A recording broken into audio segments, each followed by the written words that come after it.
मित्रांनो, युद्ध थांबवण्यासाठी इराणने 3 महत्त्वाच्या अटी घातलेल्या आहेत. या 3 प्रमुख अटी अशा आहेत: इराणच्या अणुअधिकारांना मान्यता, इराणच्या शांततापूर्ण अणुऊर्जा वापराच्या आणि युरेनियम संवर्धनाच्या वैध अधिकारांना मान्यता देणे. दुसरी अट आहे आर्थिक भरपाई.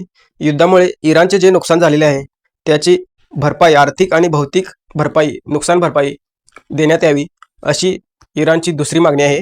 आणि इराणची तिसरी मागणी आहे सुरक्षेची हमी, म्हणजेच भविष्यात अमेरिका आणि इस्रायलकडून इराणवर कोणताही लष्करी हल्ला होणार नाही याची आंतरराष्ट्रीय स्तरावर पक्की हमी देणे.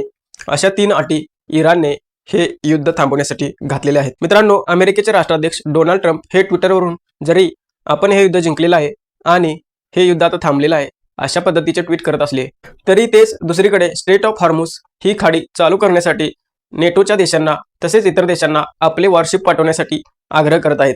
तसेच इराणनेही आपण हे युद्ध इतक्यात थांबवणार नाही आणि अनकंडिशनली म्हणजे कोणतीही अट न घालता हे युद्ध थांबवण्याचा प्रश्नच येत नाही असे इराणने स्पष्ट केलेले आहे. त्यामुळे नजीकच्या काळात लवकरच हे युद्ध संपेल याचे काहीही संकेत सध्या तरी मिळत नाही आहेत. मित्रांनो, तुम्हाला या युद्धाविषयी काय वाटते हे कमेंट्स करून सांगा. व्हिडिओ आवडला असेल तर लाईक करा, शेअर करा, तसेच चॅनलला सबस्क्राईब करा. धन्यवाद.